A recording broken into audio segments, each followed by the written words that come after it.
Hello, my name is Mercury, and welcome to this brand episode of Media Fae. Today I'm joined by Dragon. How are you? Hey yo, what's good? What's good, man? Yeah, we're back. Dragon's back.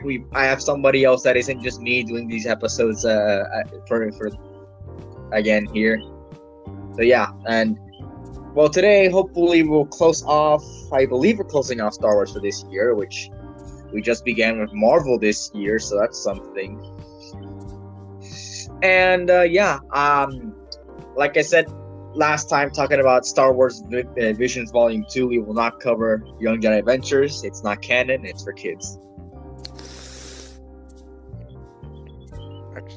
Well, it might be canon. Who knows? Dragon, I looked at the Disney Plus timeline for Star Wars. I know it's not the most reliable source, but it's the most reliable source I got. And it says where I think Young Jedi Adventures should be, which is the first slot in the timeline, because it's supposed to be High Republic. It's not there. So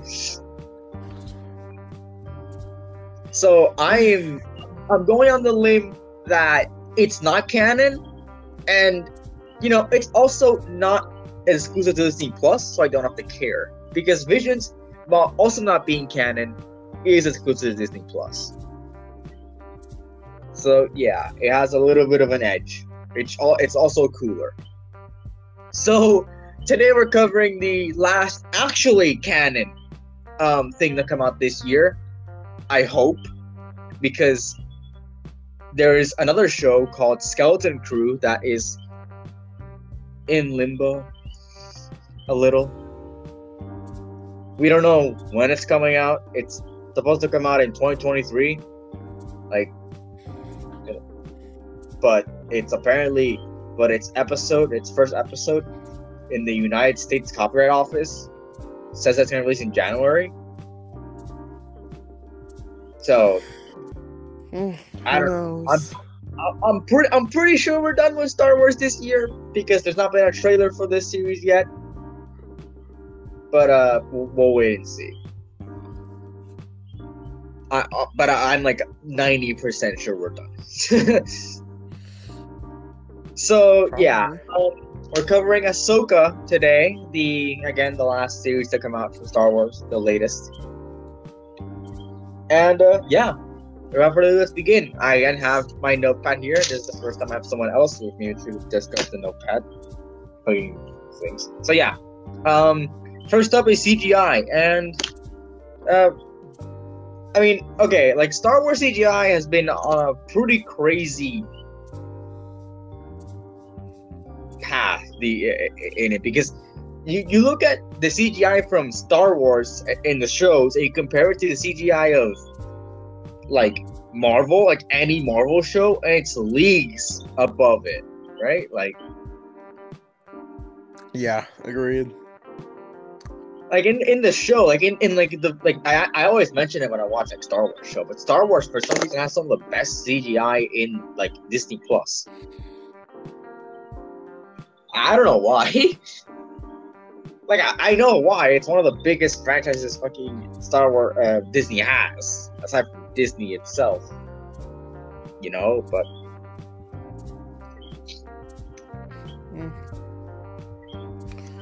yeah, it's really crazy how Star Wars, which I believe has a lower budget for movies, can come up with such a high quality standard for CGI and all that BS. Yeah, look at any of the space scenes in this, and look at how good the ships look. It's awesome what they did here. And and I'm honestly, it's really sad that Marvel can't even compare to this. The one exception is Loki, right? But yeah, Loki was okay. I think CGI. I mean, I don't know. Story wise is okay, I guess. Look at as well. I mean, like CGI in general, I feel like Loki is on par with like all of the Star Wars series, but like, you know, this series has some crazy ass CGI that blows really anything out of fucking water on Disney Plus. But yeah, honestly, there's not much to say about the CGI. It looks good. The lightsabers, it's like the easiest looking thing you can do because lightsaber technology has been a thing since the 70s, so it shouldn't be that hard to make a CGI lightsaber look good.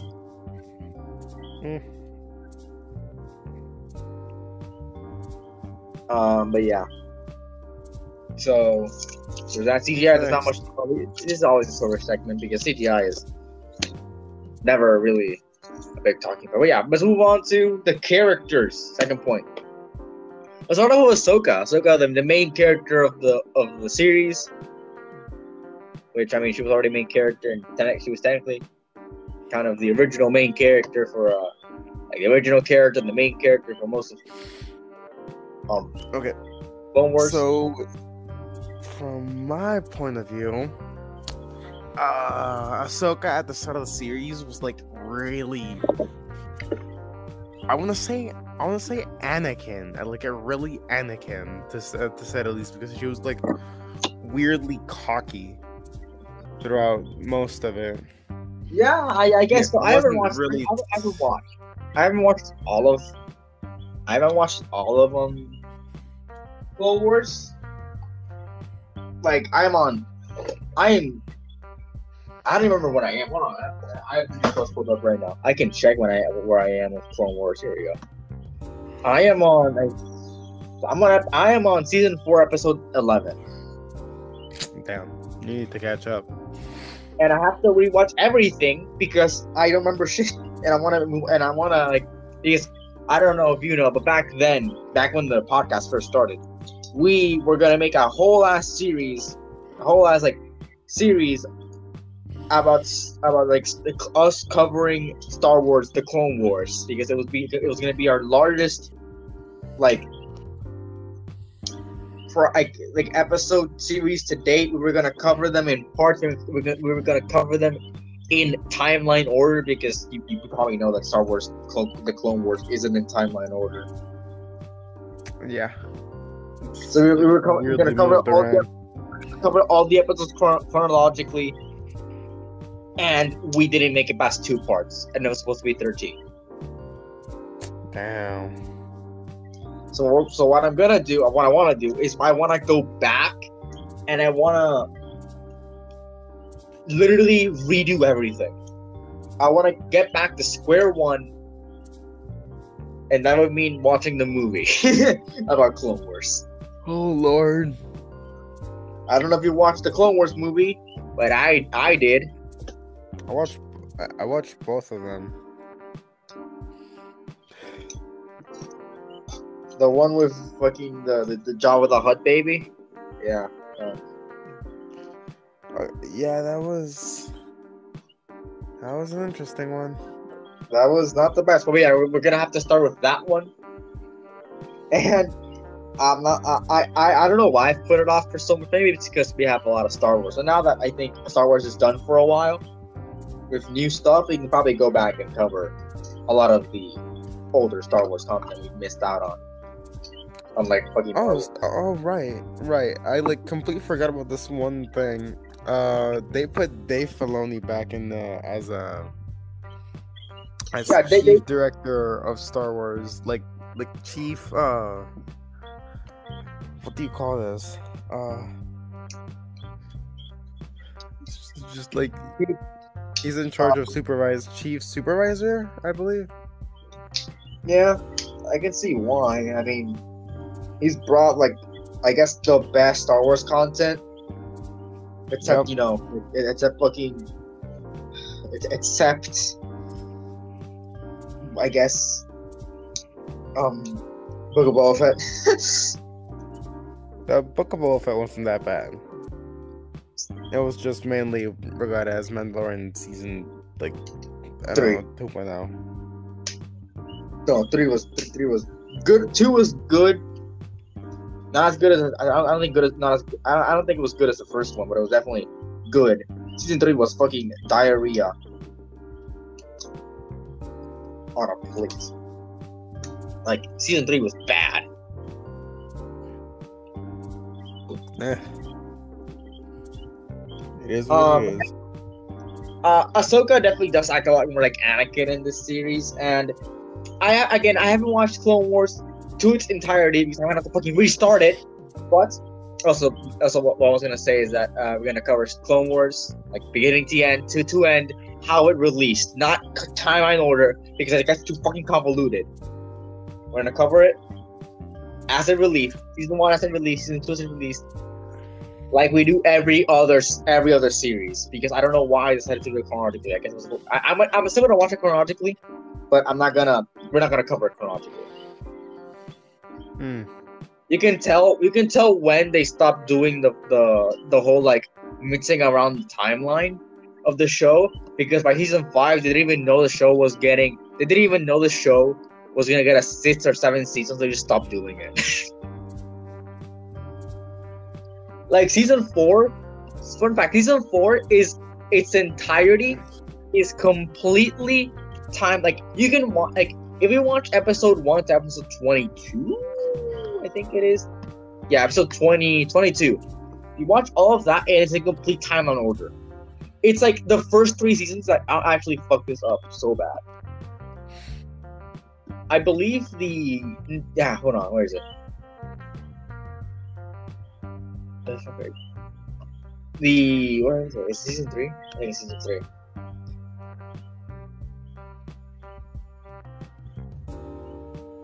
Is it not season 3? Am I tripping?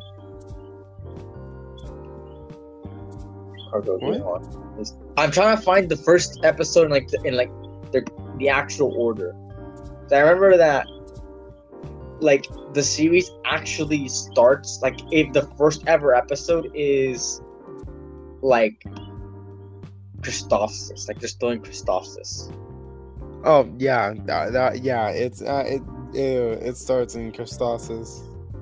Yeah, I know it starts in Christophsis. I'm trying to find the episode where it actually like technically begins. I guess I don't like remember which one it was. I have the full list of all of them chronologically, swear, but it's not here. Okay, but whatever. Like it gets super convoluted. The first episode, first like chronological episode is like season 3. But yeah, you can tell they stopped doing it. But season 4 is fully. Season 5, I think, some mixing. Season 6, I think, it's also fully chronological, and 7 is same thing as 5. But yeah, Ahsoka does not. From what I've watched and I remember from the show, Clone Wars, she does not act this way. She's a lot more, I guess, bratty in Clone Wars. She's a lot more of a brat in Clone Wars, up to the point I have not watched season 5. I know she grows in season 5, but I haven't watched season 5. Yeah, she's more.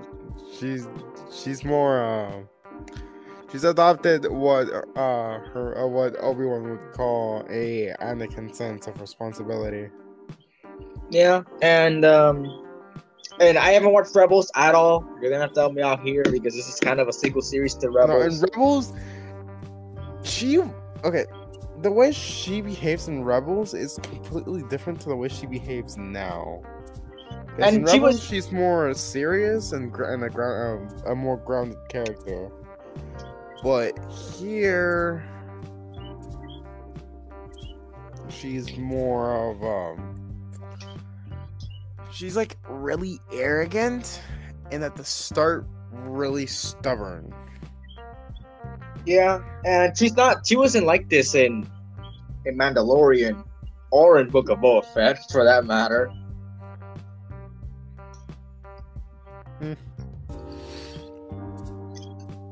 But yeah, no, just really weird characterization, motherfucker, can't speak. Really weird characterization on the part of the writers here. I guess they try to make her more like Anakin on purpose, but I don't think it works because it wasn't set up well. Nope. So, I mean, she feels like a completely different character here, and I feel like her whole, I guess, um, the way, I don't know, just how do you explain this? Okay, I guess the way that she behaves herself and how she is, like, it's nothing like she was earlier on, or how she probably ended up in Rebels, or how I at least like what I saw this kind of or what I saw in Mandalorian, Book of Boba Fett. She was barely there, but she was there. Yeah, no, it's really weird characterization on the part of the writers for Ahsoka here. Because I feel like you could have had her in her usual state, for at least, a usual state that she is right now, and it would have worked just fine. Yeah, you're right on that one. She would have probably ended up way better than what we ended up with in her series, but overall she's still a viable character to mess with. And like, yeah, her action's good, I guess. Her action's still the same as it's always been. Like, she fights like Ahsoka, but she doesn't like act like Ahsoka. Yeah, you're right on that one. She's not her usual self, and it's just strange.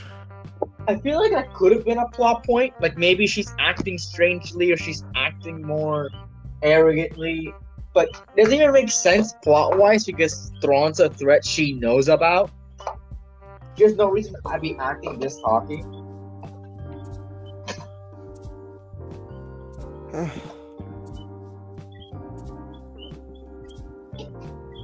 don't know. I think Anakin was also that way in Clone Wars. I don't know. Probably. And really, just I don't know. I don't know if, like, again, I haven't watched Rebels. I don't know how the character situation is, because again, my entire exposure to this character is the first 4 seasons and a half. Well, the first 3 seasons and a half of Clone Wars, and what I've seen in Mandalorian and Book of Boba Fett. I don't know if her leaving Sabine is part of something she would do in Rebels. I don't know.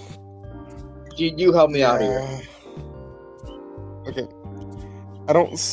I genuinely don't see an interaction between Ahsoka and Sabine viable throughout anything, because they don't really neither Ahsoka nor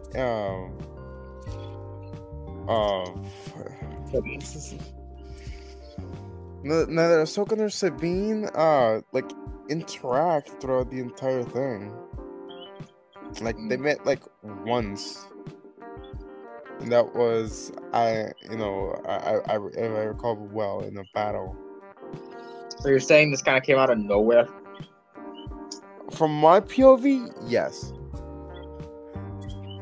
I would honestly, like, I would have expected Ahsoka to, yes, I would have expected Ahsoka to don Ezra's lightsaber, yes. Because Ahsoka stayed with it and all that BS. But not Ahsoka, Sabine stayed with the lightsaber and all that.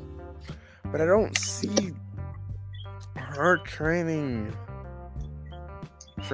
up with it with Ahsoka. I see her more like trying to figure a lightsaber by herself, since she's usually like that. But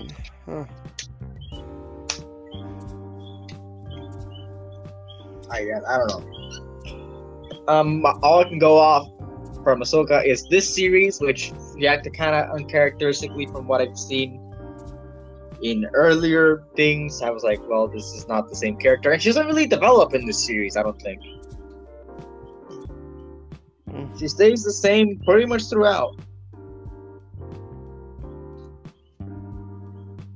Which I mean, that's not a bad thing for characters. Like a character can be stationary, and instead of the things around that person, around that character, influencing them, they influence other characters. That works. Hell, I've made characters like that, and it happens here. It does happen here with Ahsoka and Sabine, I think. If I remember correctly, Ahsoka does have some influence on Sabine. That works here, and I'm gonna be honest with you. I don't feel like this show is about Ahsoka that much. No, this show mostly puts more emphasis on Sabine rather than Ahsoka's growth. Yeah, it's more about, hey, it's Sabine's show, but Ahsoka has much more screen time. Yeah, I feel like they've done like ever since they were trying to replicate more something like the Book of Boba Fett. I guess, but I feel like Book of Boba Fett was a thing where they just, for some reason, just were lazy enough to not want to do things with Boba Fett. I feel like the plot they had would have made an interesting enough series, but they just didn't. This is like actually perplexing. Like, why did you if you're gonna make a series about Ahsoka, why have Sabine be the main character? Like, why have Sabine be one of the bigger characters here? Pretty much taking the spotlight out of Ahsoka.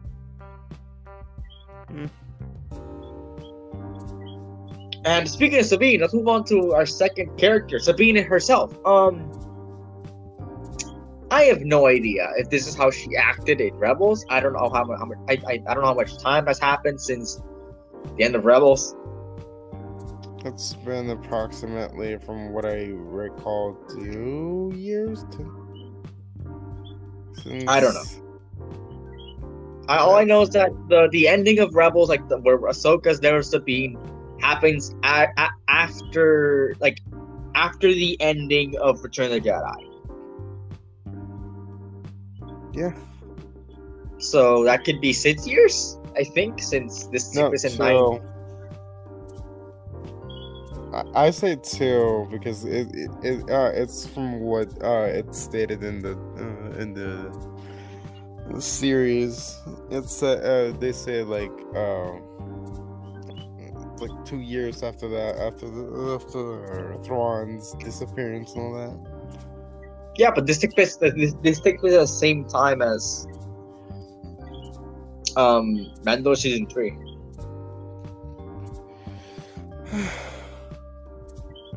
I don't know. I really don't know. No one knows. But yeah, no. Like Sabine here, I don't know if she's like this usually. You help me out here. I don't know if she's like this here, but I found her. I don't know. I don't think I found her likable. Yeah, Sabine's usually a more arrogant character than what we see. I feel like I honestly, I don't know. She was like when she quote unquote betrayed Ahsoka, to put it, I guess, simply. It honestly felt like, well, I mean, I know you want to save your friend, but come on, really? I know you want to save Ezra, but like, really? This is how you're gonna do it? Would you rather sacrifice the entire galaxy over a friend? Then again, yeah. They did promise like something to each other. I guess. I don't know. I haven't watched Rebels, but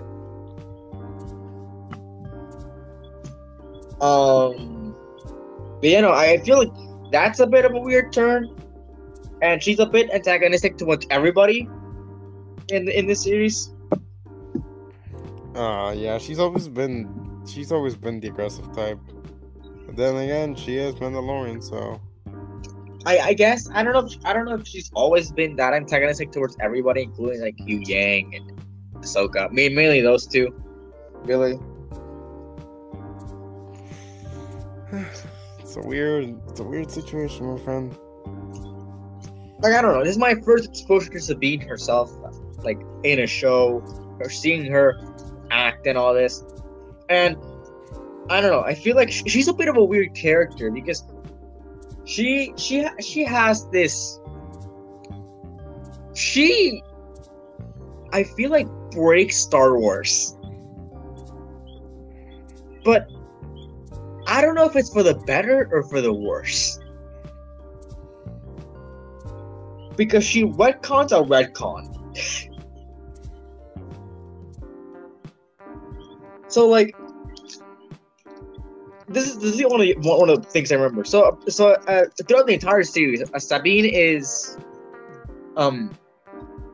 trying to get she's trying to get force powers, right? Well, yeah.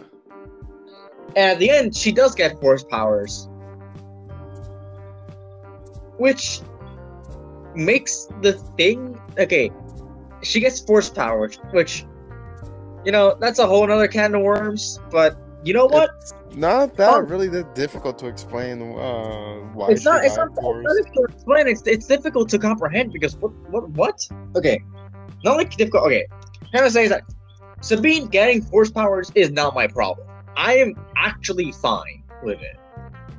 Okay. I'm not. My problem is you're retconning a retcon. So we know that at least at the first, like before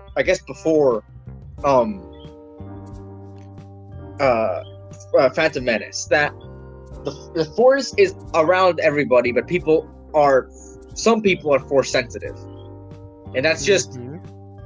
And I don't know if they said you can become Force sensitive, or you can. No, you cannot become Force sensitive. You can just train up to the Force. That's what you can do. I guess. I guess. But then in Phantom Menace, they said that the Force is linked to these microorganisms called midichlorians, and that you have to have a high enough midichlorian level to become Force sensitive, to be classified as Force sensitive. Okay. Let me shed some light into that. Midichlorians are a part of the human of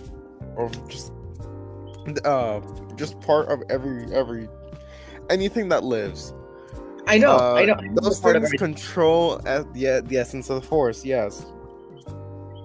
Anyone can use the Force. Anyone. If you and me were in the Star Wars universe, we would be able to use the Force. Though we would have to train more into it than other people. Than, like, let's say, Force sensitives. We would have to train more into it. Yes, but we still be able to use it. That's the reason why Sabine's able. Well, technically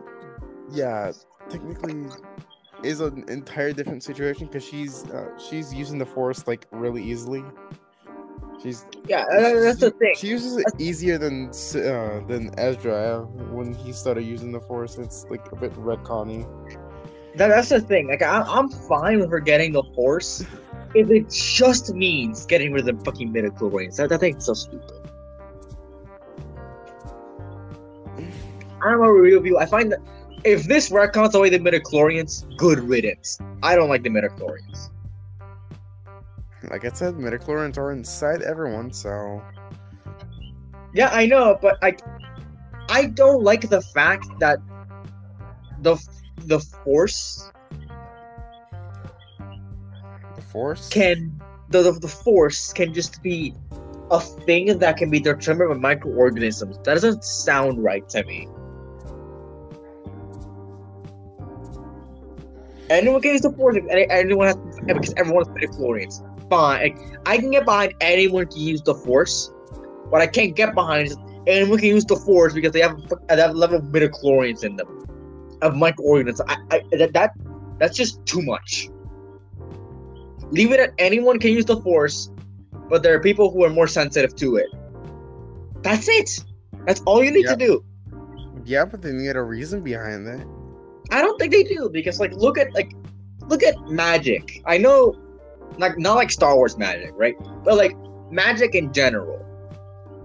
Magic usually is defined as magic, where it's supernatural. It exists. It's there, but some people can use it. Not everybody. I don't know. Everybody can use it, but some people have, I guess, more control of it, or are more sensitive to it, or whatever. That's most magic, I feel. But but there's no but in the world of, for example, Harry Potter, there's no microorganism that determines the level of magic usage. You know, there's no it's not that's not the thing. Like, you don't have to explain magic. In Harry Potter, they don't explain magic. It's just a thing that exists. Like in Star Wars, I don't think you have to explain the Force. I'm fine with there being explanations that there being Force gods. Like, that's fine. That's not an explanation of how the Force works. It is an explanation of where the Force came from. You know, there's still this mysticism about it, and even with the and in this show, we're gonna get to that later, but the Night Sisters, they use, I'm guessing their magic is some sort of the Force. It's like a subsection of the Force. Mm-hmm. So yeah, like I get it, but that's it. For me, it's a bit weird with the midichlorians. I think that's too much. I feel like it stops being magic and just becomes kind of science fiction, which muddies the water a little. Because then you have the Night Sisters, and you have to explain how their Force magic works. It's just dark magic from what's seen. Yeah, but it's still Force. It's still some subsection of the Force. So the midichlorians for me have always muddied the water. So if Sabine retcons away the midichlorians, I'm fine with it, honestly. I'm fine with her having Force magic. What I'm not fine with her is what I'm not fine with is Sarah being so well adapted to them. Like as soon as she gets the I keep saying magic, god damn it, I have magic in my mind right now. Whenever she uses the Force, she can immediately Force jump. Like, I know Force jump is a pretty standard. It's actually like a mid-level thing. Padawans learn. Yeah, it's pretty mid-level, but hello, she just got Force powers.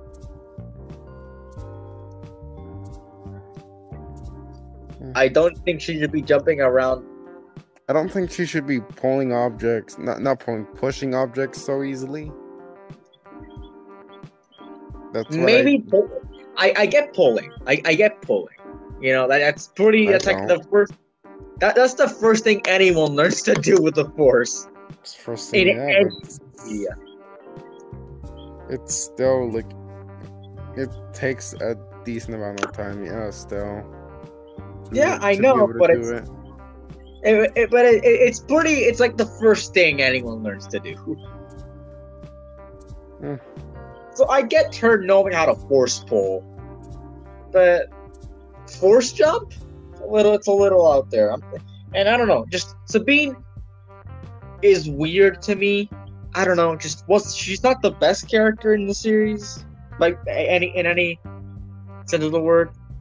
But yeah, just overall, I feel like she just is a little, just a bit undercooked.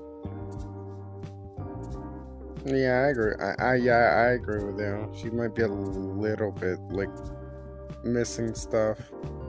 Yeah, I feel like she's missing stuff, and honestly, I feel like she just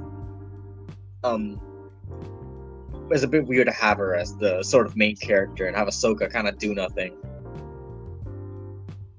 aside from like being her influence and also being there, to further the plot because they're kind of looking for Ahsoka. But yeah, after Sabine is the person she's looking for, Ezra. Ezra's only in it for like 2 episodes. So, but I'm jumping in with the main characters because the whole show's about him. Technically, the whole show's about finding him. Yep. What about But him? like, I mean, there's nothing to him. I don't know. This is also my first time really seeing Ezra as a character. I don't have any problems with him just yet. He looks like biblically accurate Jesus. That's all I can say. No, he looks like biblically accurate Moses. Same difference. No. I will punish thee. Biblically accurate Jesus would be Obi-Wan Kenobi. If you say otherwise, I will smite thee. Okay. But yeah, no, like I think it's fine. I also don't mind the fact that he's friends with weird turtle people. People? Or crab? Turtle crab people. They look like crabs mixed with the Ninja Turtles. Don't lie to me. They look more like hermit crabs to me. That's probably the thing, but they have the same body type as the fucking Ninja Turtles. Yeah, they look huge. So yeah, except they're small. I don't mind those guys. And honestly, God, I don't have much to say about Ezra. I don't know if he's the same thing he's been. I don't know if he's the same he. All I can tell you from my experience is that he definitely grew up. Like, yeah, I know. I can tell arrogant. There's a lot of people who are arrogant in the show. Now you're just saying things. Yeah, Ahsoka at the start of the show was arrogant. We got Sabine, who still is as arrogant as ever.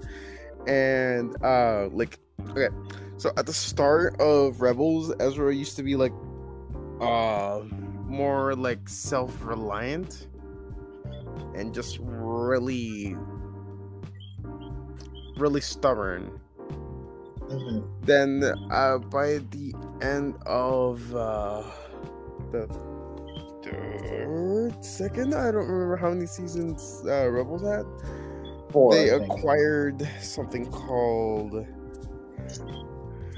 the Jedi, the Sith Holocron, and now ever since then he's been using it and getting like really stupidly arrogant and more how do I say this?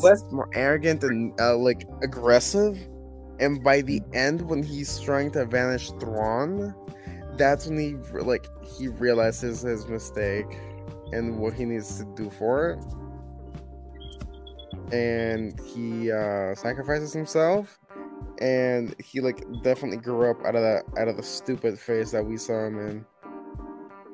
Do you think he I guess went back on his development, or no?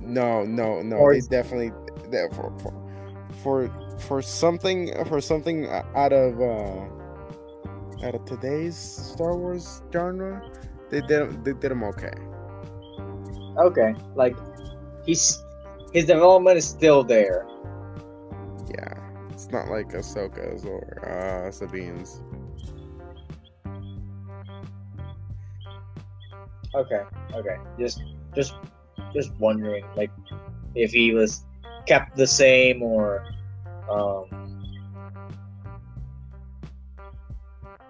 I'd be mad if I'd be mad if they changed them, but no, so far he's okay. Okay, I don't have many thoughts on Ezra because again, he was in it for 2 episodes. They didn't really do much. They didn't really show much of a personality. I don't know if he was the same. So I told you gotta watch Star Wars Rebels before you watch Ahsoka, or else we'd be lost in space and time. I guess. I don't know. But yeah, just Who's next?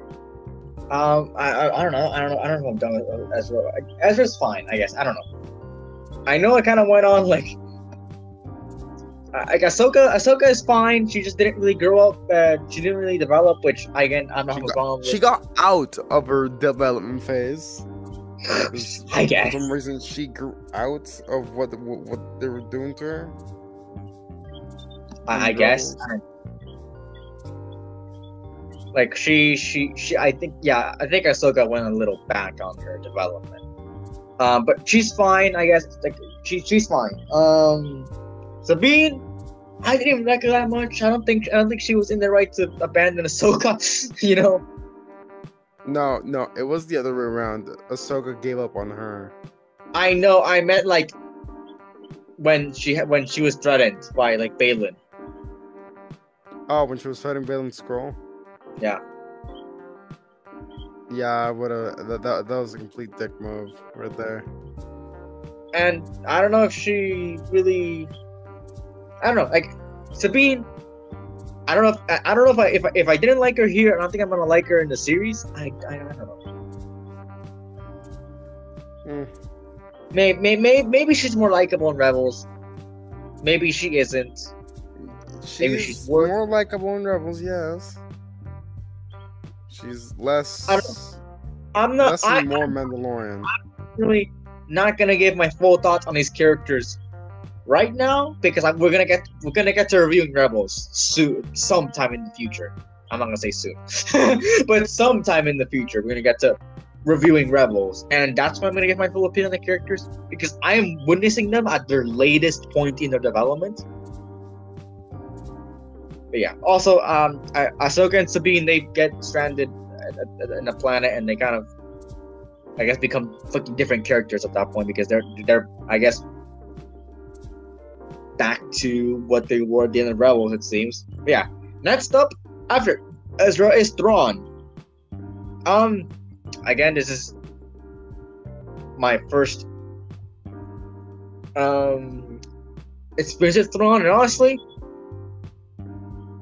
I don't know if I'm indifferent. I think I'm indifferent to him. I thought he'd be more of a bigger threat.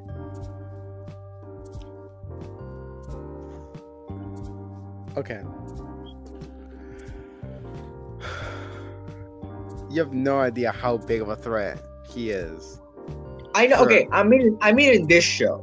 I mean, like, if they wanted me to show, if they wanted me to really fear Thrawn, they wouldn't have had the end. They wouldn't have written the ending that they did. What, with him leaving? With him not making the character stranded on the planet. That is exactly what makes Thrawn Thrawn. He's not the type to be Settley's dumbass. He's one of the most sane characters you'll ever find in Star Wars. I know. But I feel like he should have outsmarted the heroes. He did. And just, I know, okay, but I smarted them in a different way where they fall straight into this trap, and that makes them just leave it, like, stay on the planet instead of them just not making it in time. It's exactly what that would be like the most exact way for them for it to backfire on his face. And yeah, like what you're explaining to me is I just understand something that would backfire on him. And honestly, I don't see Thrawn as a type to chase someone. I'm not saying chase them. I'm saying, like, literally, like, bait them, hinder them, like, cripple them.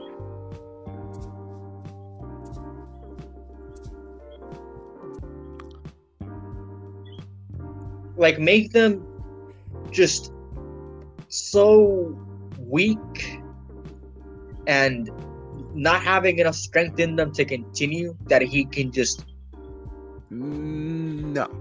make his escape. Okay. I gotta pull some old Rebel knowledge right here. Thrawn was never the type of guy to full on to put it into terms, put the physical into it. It was always the calculated type. He always knew what his opponent was gonna think, was gonna do, and he exploits every single option he can come across in. He exploited the fact that I forgot Sabine's main focus was to find Ezra. That was her main focus. She did not care about Balin's school. She did not care about Thrawn, what she did, but she mainly focused on Ezra. Thrawn took that and turned it into a way to bait Ahsoka, or just anyone who was trying to rescue her, into just popping out and basically just this. Yeah, he grabbed that little detail and just turned it into an entire weapon. And to say at least it fits throughout. Like, they did not change them. They did not do anything to him. They kept him exactly how he was, and I honestly like it. I like it that way because it just keeps it sane. It keeps him, to say at least, less Star Wars, and it just leaves him like a full on character you should not mess around with, because he will find out your entire IP address and then just bombard you. Yeah, okay, I get it. I'm just saying he could have. I know he did a lot. I just felt like maybe me being dumb and not paying attention, or not being, and me just giving it one watch.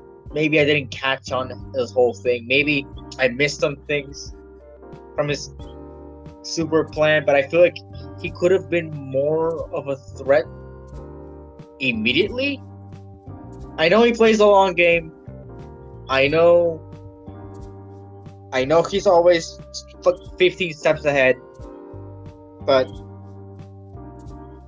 I don't know. I feel like he could have been much more of an immediate threat than if he wasn't, he wouldn't really be playing Thrawn correctly. I don't know. Just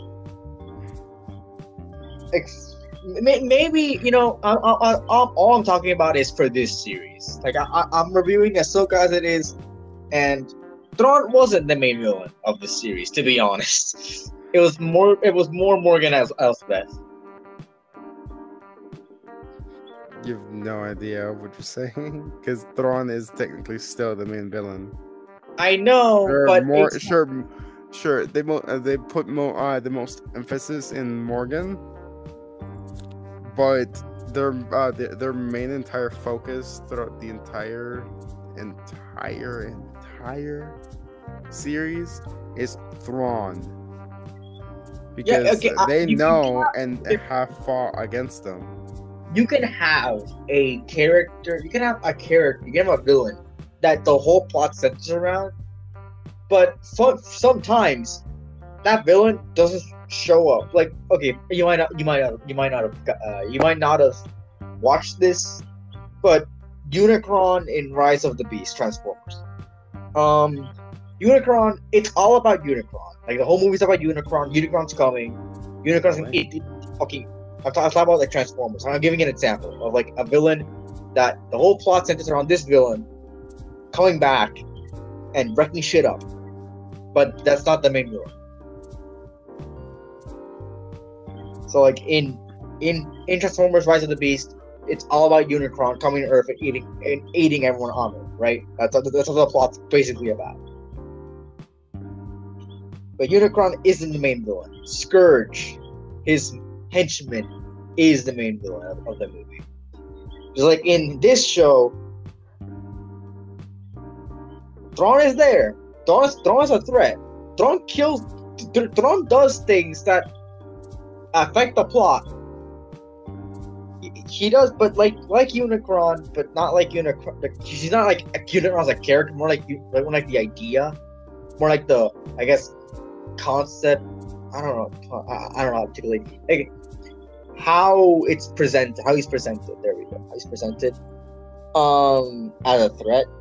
It's much more of a long-term threat than a short-term immediate one, or I guess an immediate threat. And we have Morgan Elsbeth, which is much more of the immediate threat because she's the one going around and killing people and staging all of these things and going after our heroes and all that. She's much more of a threat, like an immediate threat, than Thrawn is an immediate threat. You get what I'm saying? Like, Thrawn can still be the main villain of whatever crossover movie they're doing, right? He's probably going to be the main villain. All I'm saying is he's not the main villain focus of the show. Like, he's not the immediate threat, he's the long-term threat. I guess I have a kind of a point. It could have put more emphasis on him, but to be honest, I didn't see nothing wrong with him. I mean, all I'm saying is that I saw a man who had a vision about changing the Empire, and I'm pretty sure this is how the First Order kind of rose. Yeah, I'm guessing that they're setting up the First Order. Yeah, they kind of technically have to. I hate it.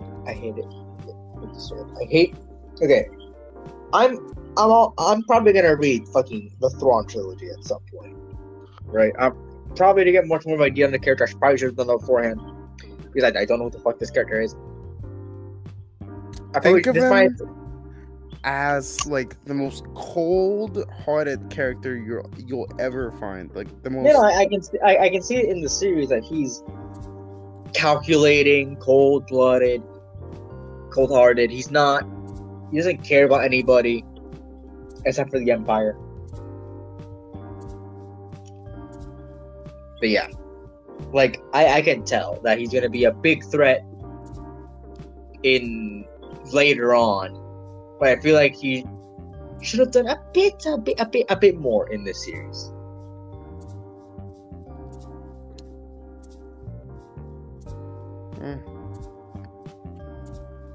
Because I'm not saying I'm not fully convinced. I say like maybe a little more.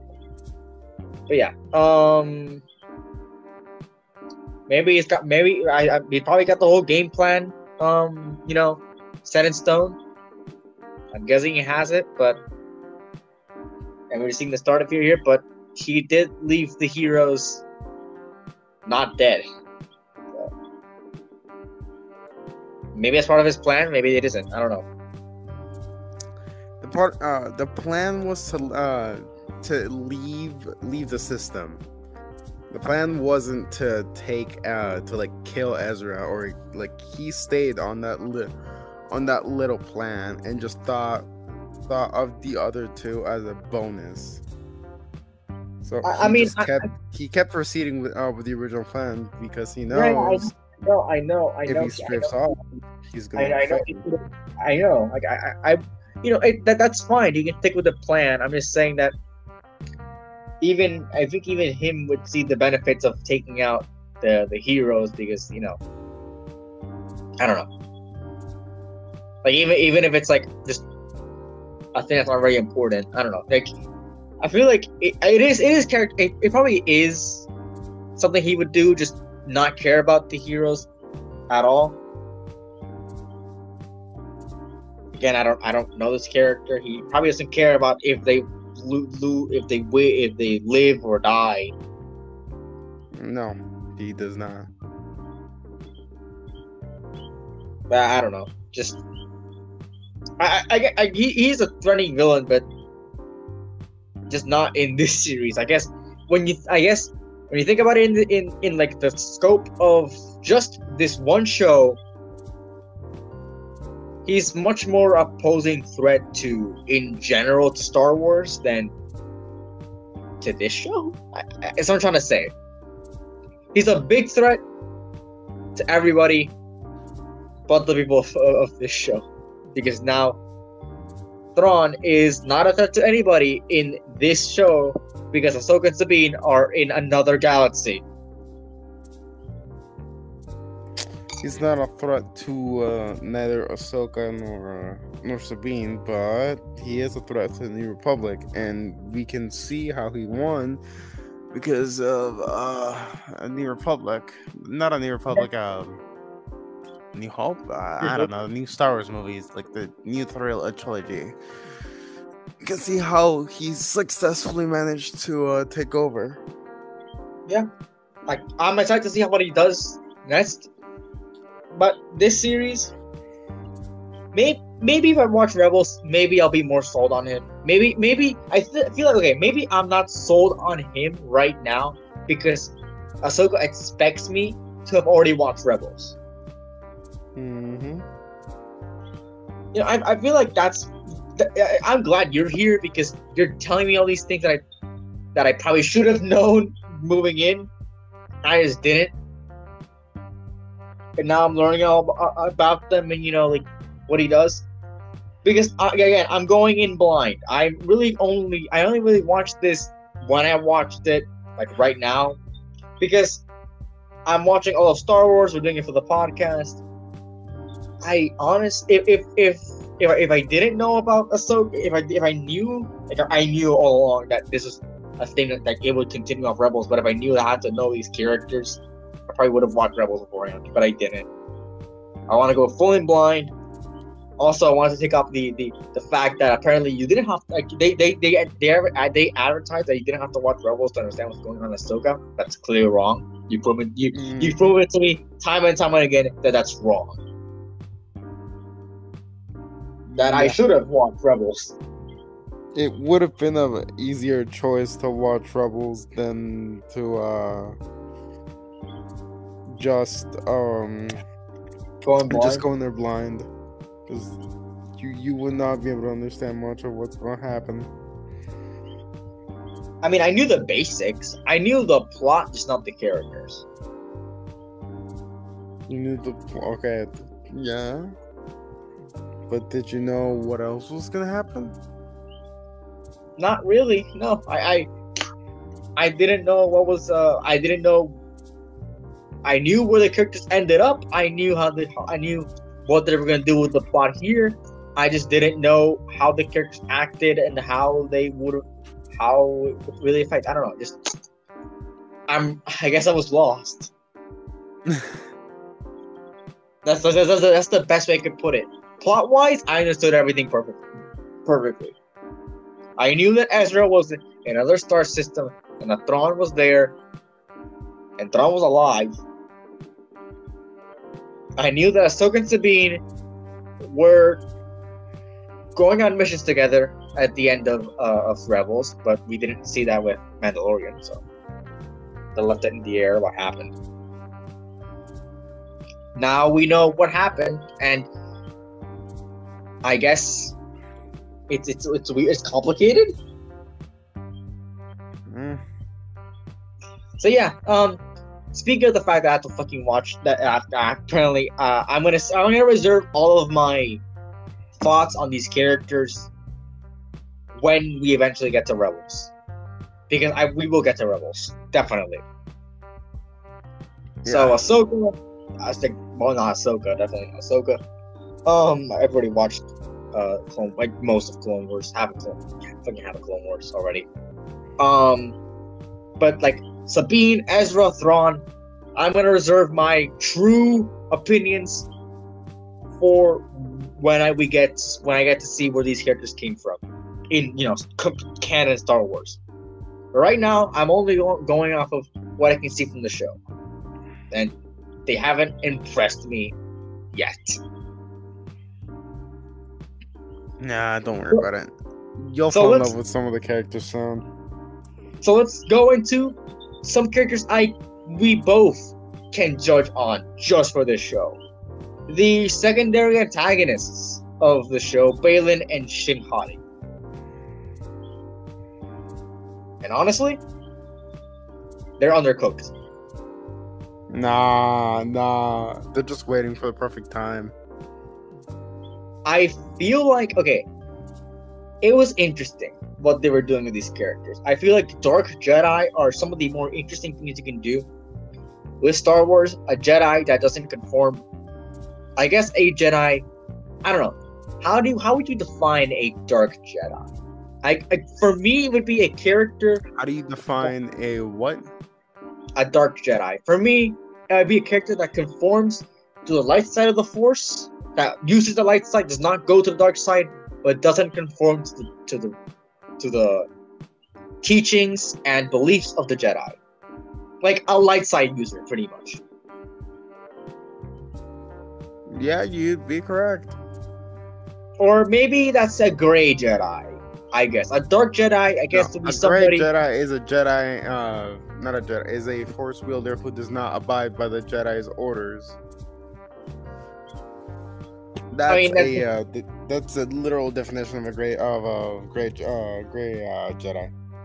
But I said but like a dark Jedi, I said conforms, like uses the light. What you're saying, you have to reference a bit more on what you want a dark Jedi to be, because the definition you're saying is just a gray Jedi. It's a Jedi it's a Force wielder who doesn't abide by the Jedi Order's rules and/or delegations or whatever the hell. Like what I described as a dark Jedi was a character that does not use. Okay, a Jedi never uses dark side. Never uses dark side. Uses the Force to not like. Okay, so exclusively uses light side of the Force, but doesn't abide by the Jedi's by the Jedi Order. Because as soon as you use the dark side, you're a Sith or a dark side user, not a Jedi. Mm-hmm. So, I guess Dark Jedi and Grey Jedi could be used interchangeably. Maybe? I don't know. You know, I feel like in here, because these characters are new, I feel like Balin is the most developed of them both, but I think Shin is severely undercooked. Yeah, I would agree with you. She was like the most weird character to find, because she doesn't develop, she doesn't learn anything. I feel like it could have been interesting to have her be sort of a. I feel like it could have been interesting to have Shin be a parallel to Sabine, where she's, I don't know, like Sabine is kind of aggressive, like not very, not, I don't know, like aggressive towards Ahsoka, and like to put it kind of bluntly, simply, just kind of antagonistic towards Ahsoka. Doesn't like that Ahsoka left her, and Shin not growing up in, I guess, a traditional Jedi, in traditional Jedi teachings. Like not being trained by traditional Jedi teachings, she would be much more curious about the Force and the Jedi and the Sith.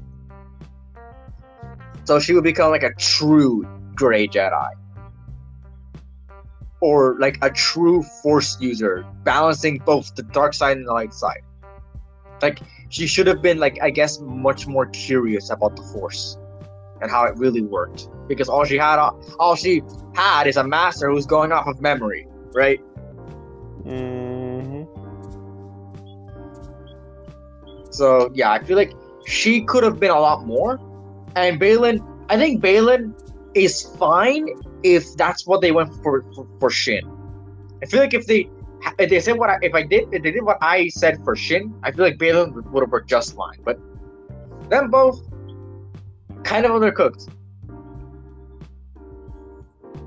Outside pair kind of undercooked. I feel like they could have done a lot more of these characters. Yeah, these characters have at least a bit more to give than what they gave. But then again, we have to wait. Maybe they return. They're stuck on the planet. They're stuck on another galaxy. I think. Know what happens next. I know Balin's. Stuck. But thing is, Balin's actor sadly passed away. I think right before, a few months before the series came out. So I don't know what we'll be seeing again. But I'm 100% sure that if they're gonna do something with these characters, Shin is gonna appear, and I hope Shin has more development, maybe in line with what I'm saying. But yeah, just these characters undercooked as hell. Could have been a lot more.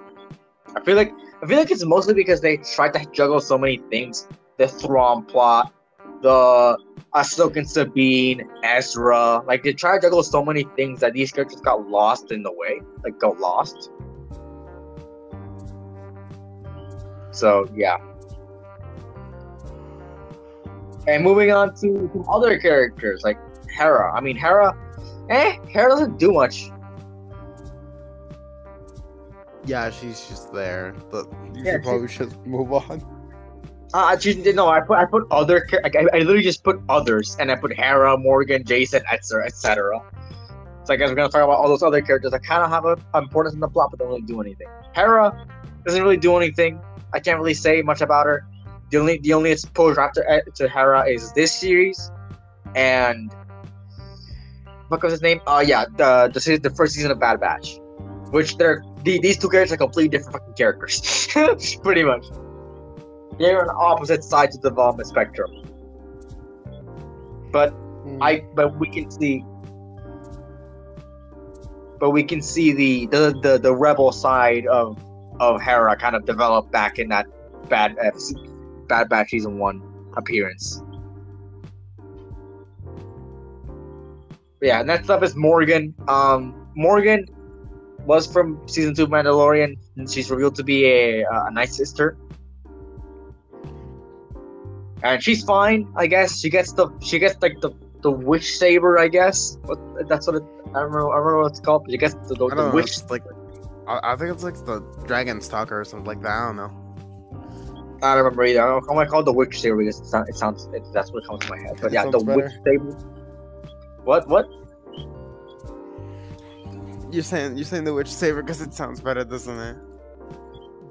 No, it sounds like trash. It just perfectly encapsulates what the weapon is. It's on the same power level as a lightsaber, but it's made by the Night Sisters, which are witches.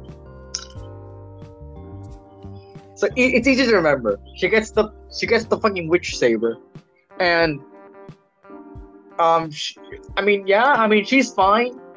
She's like, I guess, like a low sodium Thrawn. She thinks she's calculating. You see her do all these cool poses like she's calculating, but as soon as the fight starts, she goes batshit insane.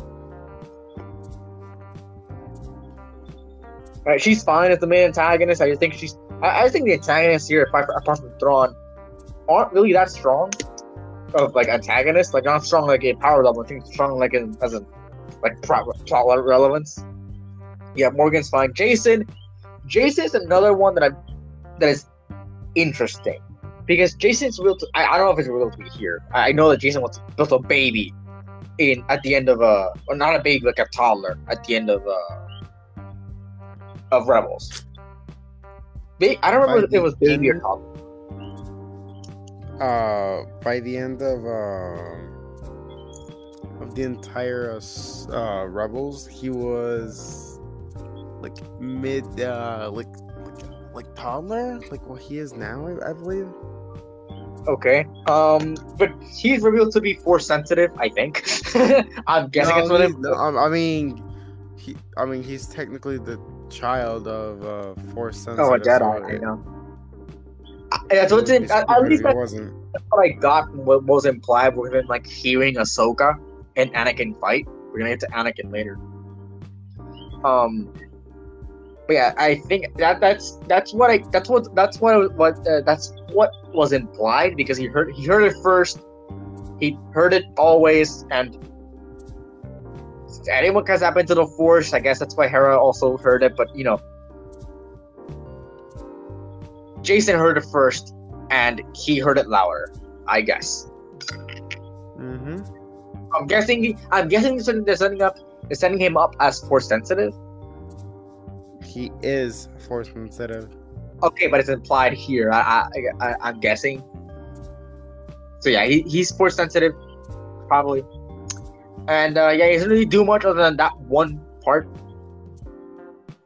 And honestly, I think they could have done a little bit more of him, but honestly, if they do more with fucking Jason, this is gonna get so crowded that I don't think this couldn't have been 8 episodes. At least not at the time length that it was. But yeah, I think the last one where they talking was Marok, the Inquisitor. Why is he here? What the one that people thought was Ezra? The people, no, the one people. Okay, people. I guess that was one of the theories. One of the bigger theories. What was that? Marok was Star Killer. It would be cool. What? It would be cool. Yeah. Like it would be like interesting to see Star Killer in. It would have been cool if Marok didn't die immediately. Challenge Ahsoka. He died in the weirdest way possible. He got cut by Ahsoka, and then he poofed into smoke. What? There's a reason behind that? I don't know. They never explained it. I was like, okay. Okay. No, I'm saying there is a reason behind that. Oh, really? Yes, it's called Night Sister magic. You're saying that literally was just a Night Sister, like... Yes, he was dead. Merrick is the undead. Marok was... They never said that. What? They never established it, but they did. If you look at the undead soldiers from like a couple episodes later, you do see the resemblance between Merrick and them. I don't know. Did Marok ever talk? No. Oh, no. Actually, yeah, he did talk. He said like a couple sentences and like dipped. I don't know. I don't know if I should really like. I don't know. That's a really strong theory. Maybe he was like recently dead. Maybe he only became recently dead. Maybe his brain didn't rot away immediately. But I don't know. Also, but saying now you say those things, I think the fact that they actually kind of adapted the Death Troopers from the novel Death Troopers. I feel like that's a bit cool, but making them fucking invincible was a bit weird. Invincible in what way? Their armor, like when they got revived, their armor immediately became like the best armor to ever exist in Star Wars. Because they got not seen the Mandalorians. No, they got no. Because we all know that Stormtrooper armor doesn't work, right? This armor is like anti-plot armor. Oh yeah, because the president left. They actually cared about these troopers. This armor, the armor they have here is like so. The plot armor of the Stormtroopers would be like the worst plot armor ever because they die from any shot. In here, it's like the anti of that plot armor. It's like the plot armor for the heroes. So they have plot armor for villains. So the anti plot armor. They don't die even though the plot wants them to die.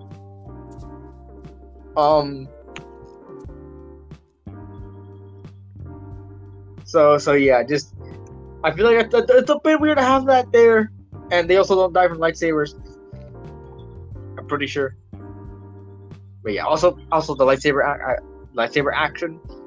aside from it being choreographed well, the fact that they don't cut off limbs in this show is a bit weird. There's so many shots here that would have cut off limbs, and we know that they can do it because we saw in Book of Boba Fett, Mando split a guy in half with the dark saber. So yeah, I'm not. I don't know if why is it slow charging? I try to charge my phone and it says slow charging. You know how many hours it's gonna take full charge? 3. It says there. It says slow charging, 39 hours. Oh no, man. Okay, there we go. Now it's fast charging. Okay, moving on. Anakin. We are only done with the characters. It's only for the characters. Okay, Anakin. Anakin's fine. I feel like he was here for a lesson. It's not okay. We're done with the others. Now moving on. It's like the last character, Anakin. Anakin's fine. In this, we don't know if it's Anakin or not. Maybe it's a Force ghost, or maybe it's just the Force. Actually, slash the Force. Yeah, Anakin slash the Force. Maybe it's Anakin. Maybe it's the Force. I don't know.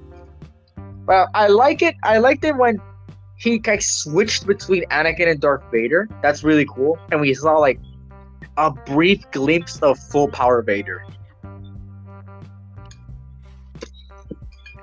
On my POV, I like really liked what they did with him.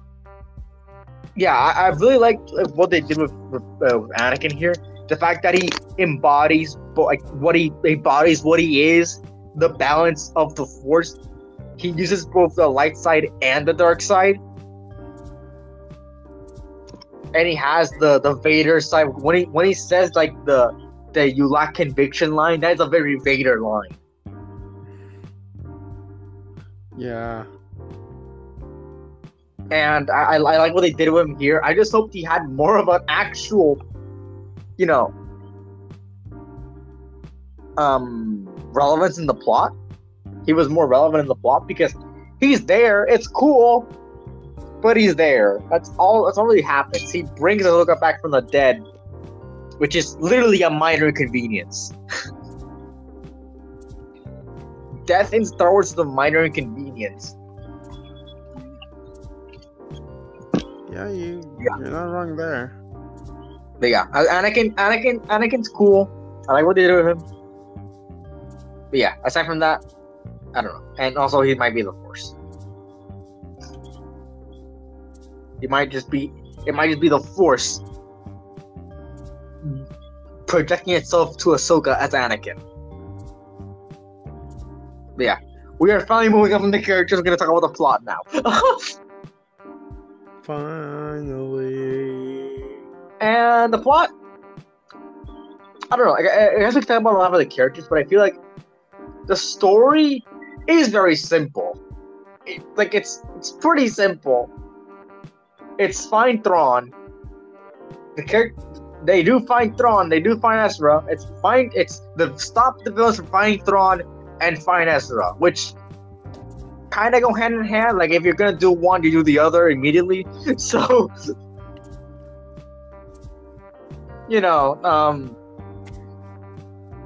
a bit kind of counterintuitive or whatever.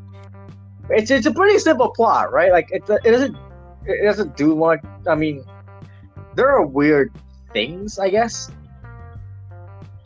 in the plot that don't really go anywhere. Like the fact that there's still, I'm talking about in the show. I know that they're gonna do follow-ups. But I'm talking in the show in general. Imperial remnants don't really come up much after the episode where they're in the shipyard. They're not like important, but yeah, like it's not something that's really that important to the show. The whole thing with the New Republic is a bit stupid.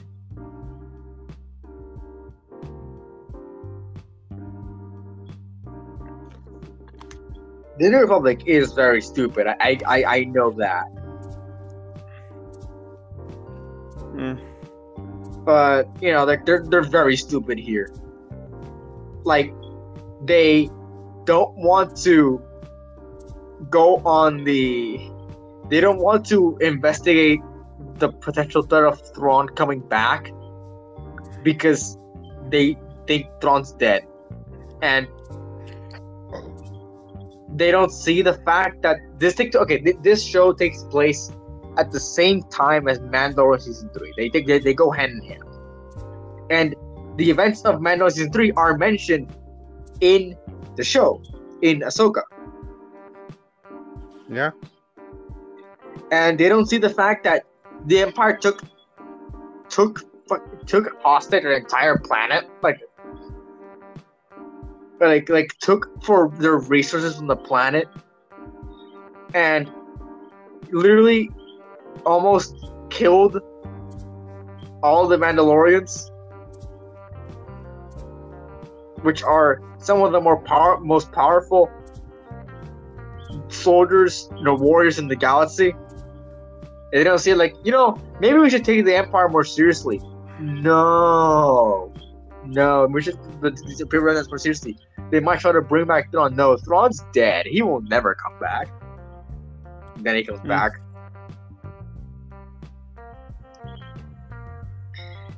I feel like this entire like Disney Plus saga is just because the New Republic's stupid.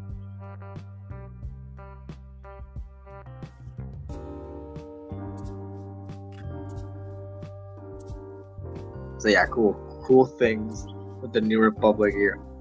Like I said, like we said earlier with the characters, Ahsoka and Sabine's whole thing doesn't do much other than further Ahsoka, like Sabine's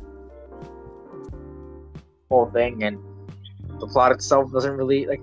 This show is a lot more character focused than plot focused, I guess. That's why we spent so much time talking about the characters. It's much more character focused than plot focused.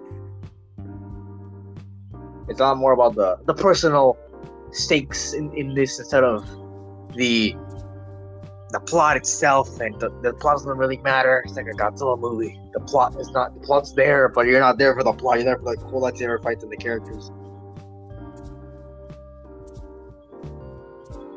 But yeah.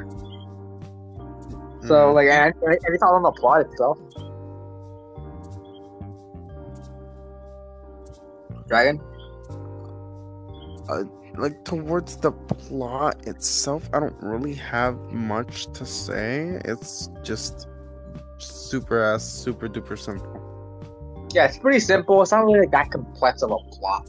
You don't have to. It does its job, but it's not like there's some stupid things in here, which obviously because the New Republic's stupid. But I don't know, just. Really weird. Yeah, it's like really weird.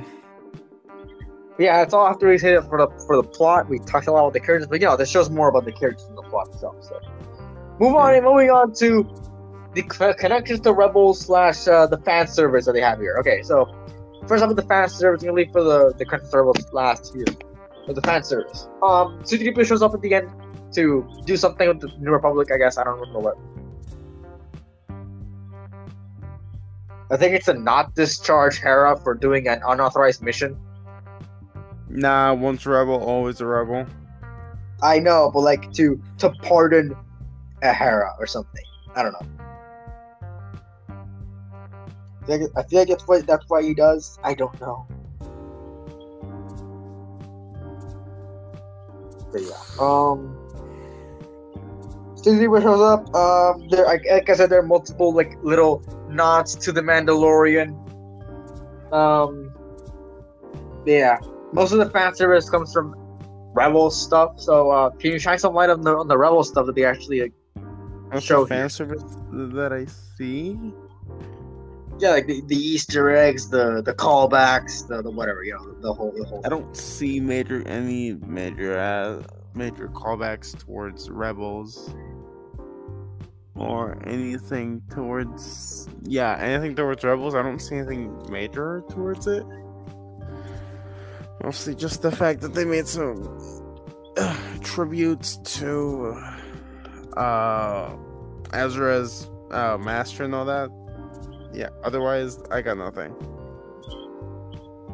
Okay. I'm surprised they didn't show Kanan at any point. Like, he's the only one from the Ghost crew that's not in live action yet.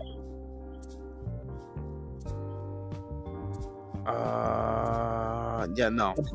I'm surprised he doesn't have like a flashback or something or anything. Honestly, I'm surprised as well. I was kind of expecting a flashback as well. But yeah, maybe like I said with the whole Jason thing, maybe it would have been a bit too crowded to have him there. But yeah, I don't know.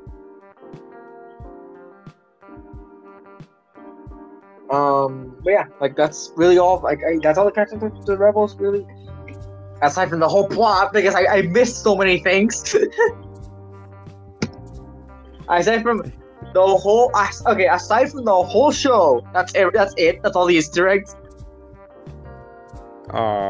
That I can remember, yeah.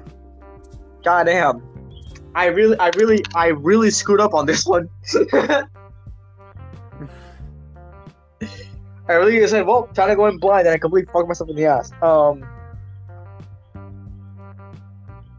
But yeah. So let's talk about the future. Our fifth and final point.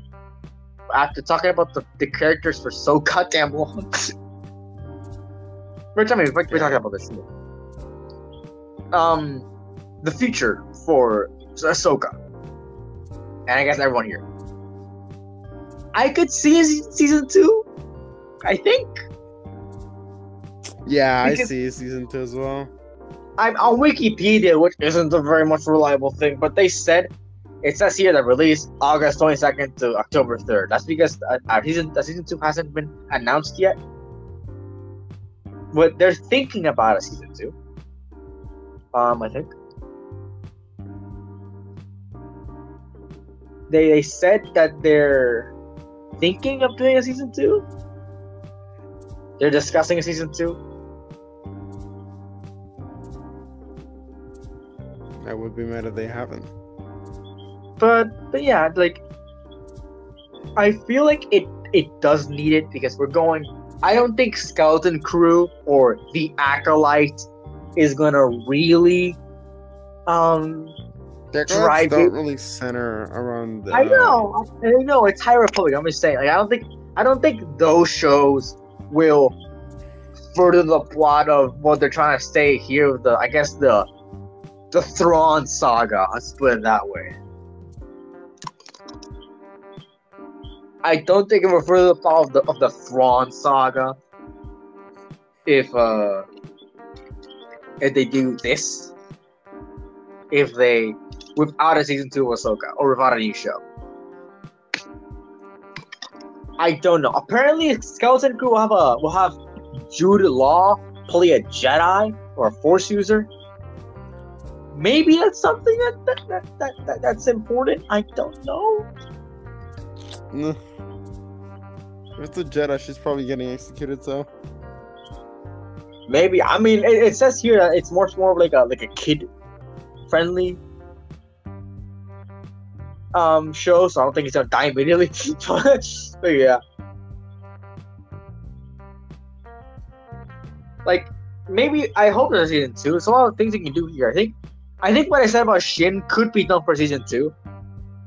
Because now they're both stuck on the planet. Like, what else are they gonna do? I think you can do a lot with Ezra in a season 2, or maybe even a sequel series. I don't know. A sequel series or a sequel series. A bit weird.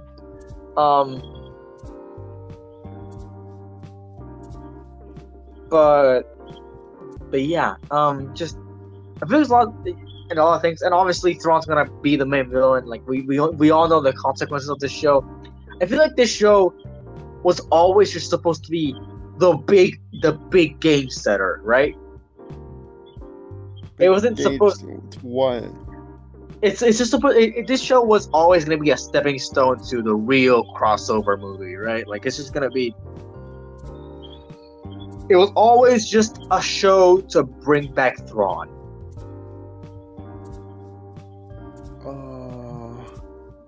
That was his entire purpose. Yes. And to bring back Ezra. That is everything the show set out to do, and it did it. I just hope that we get some sort of continuation to these characters. We don't leave them out here. Probably not. I don't think we'll leave out Ahsoka to die on a planet. Who knows? It's possible. I don't think they will. That won't happen. That definitely won't happen. But yeah, just maybe I don't know. The future of season of Ahsoka is, I guess, up in the air. I mean, they not now. Sabine has force powers, and Ezra's back, but they're behind. But they're all back in the other galaxy. You know what I was actually thinking for a single second that I knew that if they did it, I would immediately hate it. Or everyone would hate it. What? That they go to the next galaxy and they find themselves on primitive Earth, and that's where Thrawn is. On Urath? Urath? No, Urath? like Earth. Urath? Earth. No, I'm saying, like, is that what, like, Earth is called in No. the Star Wars universe? Urath is the planet from Invincible. Damn. Okay, I think I might have done something there. Urath is the planet. Okay, have you watched Invincible? No. It's the planet. Okay, it's a planet. Okay, and in this show, it's a character called Alan the Alien. This happens pretty early on. It's not even like a big spoiler, but it really happens early on. So Alan the Alien is sent to like investigate, like go to a planet to make them part of a council of planets, and he mistakes Earth for Urath. Ah, it's kind of cool. So yeah, but like, I thought that what they were gonna do is that we're gonna see primitive Earth in the show, and that I think that would have been a very controversial thing to see. I follow on that. That would be a really weird thing to say.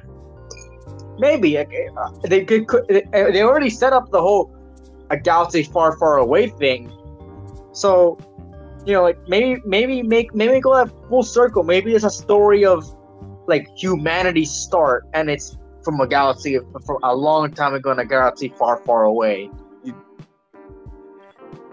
Like we don't know where humans came from in Star Wars. They technically did come from where are you talking about? Like I'm talking about like them showing Earth. Like actually just showing Earth. There's a theory. Yeah. I think there's a theory in Star Wars. Like we know Earth exists in Star Wars, right? Like we know that exists. Earth does exist in Star Wars, yes. But there's a theory out in there. technicality, Earth, like every human, like most of the human characters you see, they have like some descendant from Earth, from those beings. Yeah, I know. I think what as a theory, or I don't know if it's confirmed or not, that apparently like humans, early humans are taken as slaves to the Star Wars galaxy, and that's how they spread around. Probably. That's a theory I heard somewhere, and I feel like that's a pretty plausible theory, other than being traveling from one galaxy to another and not aging all that much. But Star Wars, who cares? But yeah, maybe. And I feel like seeing Earth could have been a bit weird, but could have been cool. You know, finally confirming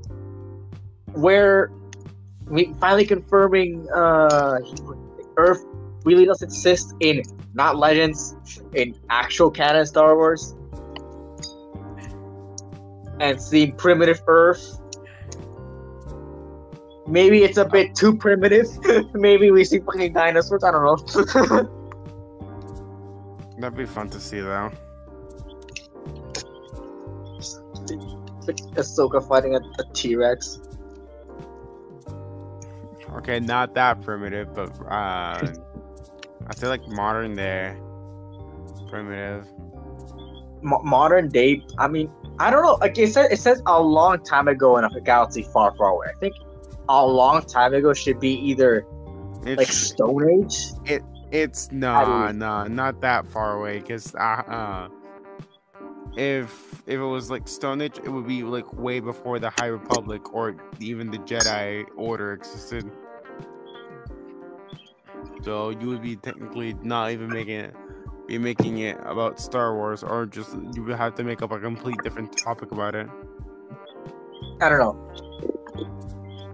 I guess you're right saying the fact that it could not have been the Stone Age, because by then, I guess humans couldn't have spread as quickly as they did.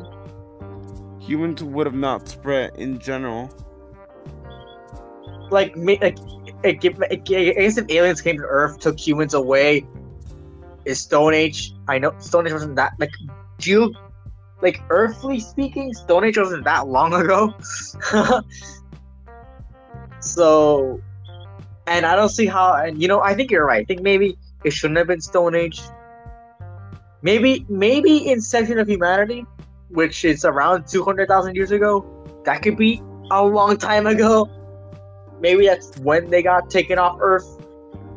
And who knows? Enslaved, and maybe we actually see them already super, maybe it takes place during the Stone Age, like what we see in Star Wars, and because humanity was taken so early on from Earth, maybe they've already developed, and they developed in a super intelligent environment. Maybe they developed so fast that it's just unrecognized, super unlike what we see on Earth, even then. I don't know, just. But would it be weird to see Earth? I feel like they could have made it happen, but they didn't. But I'm fine with what they did. I'm fine with us having this weird planet that the Night Sisters have an importance on. I guess it can be important to the Force, because we see the father, the father from Clone Wars, the statue of the father. Mm-hmm. So I'm guessing this is probably going to be important, but not right now. Yeah, he's definitely gonna come by as important later in the series. Because I mean, if we see the statue of the father, that means that the Force is, I guess this civilization was much closer to the Force gods. I guess you could put it that way, the Force gods, than we see in the actual galaxy of Star Wars. So maybe it's a history on it for history, but I don't know if there's anything with it. But yeah, honestly, Thrawn is gonna be a big threat. I don't know if they're gonna do anything. I hope they do a second season, because I think we just need that little bit more time for Thrawn to truly segment himself, because he's just come back. I feel like we should have one more thing, and then one more thing to really make his return known to the galaxy, and then the movie.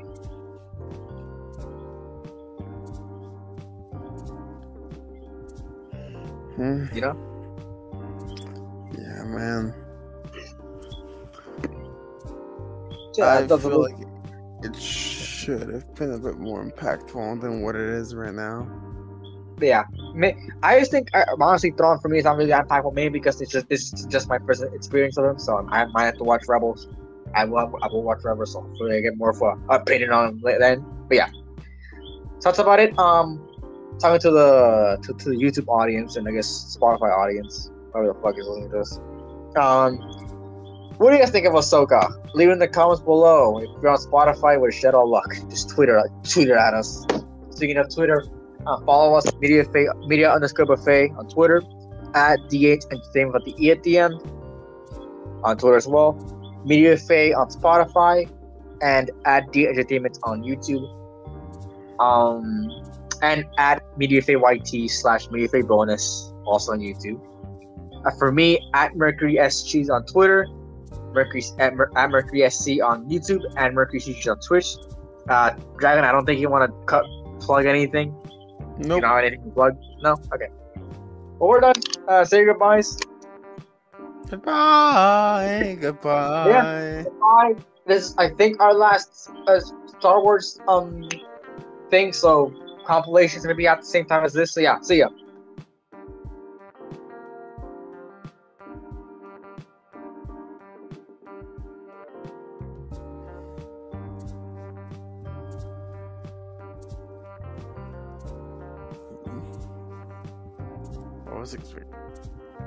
I was expecting something else.